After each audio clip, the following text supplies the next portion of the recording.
Question number 22, we're going to consider the following graph. And so the first part we want to do is we want to evaluate when of f of 2. Okay. So I'm going to rewrite f of 2 here. And I'm going to write it with a different color here. So we have f of 2. Okay, so what that means is we have an input of 2. So we have an x value of 2, and we're looking for the y value. So what we're going to do is we're going to go on the graph, okay, and then we're going to go locate where 2 is on the x-axis. And then we're going to point to the graph to figure out where it's going. So if you go up, it doesn't touch the graph, but if you go down, it's going to hit the graph at -3. So therefore, the output is going to be -3. So therefore, that's the ordered pair. This becomes -3, so our answer for part 1 is -3. Okay, now let's take a look at part 2. In part 2, we have f of x, which is equal to +3. Okay, so let me go ahead and change the color again over here to a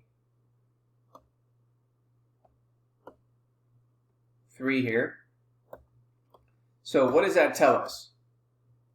Well, that tells us that we have an ordered pair, but we're given the output now. So the output is the y value is 3, and what we're looking for is the input. We're looking for x.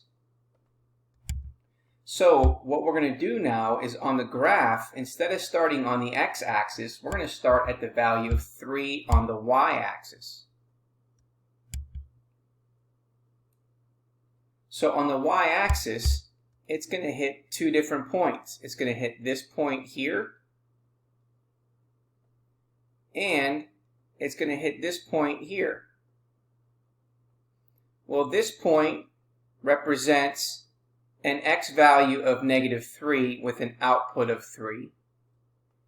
And this one here represents an input of +3 with an output of 3.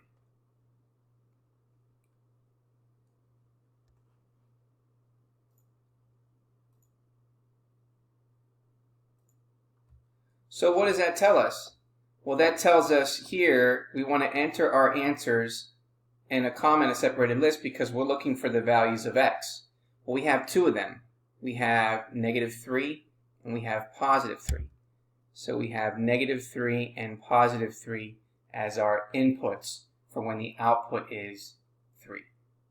So over here, what that means is we would have -3, 3, and +3, 3.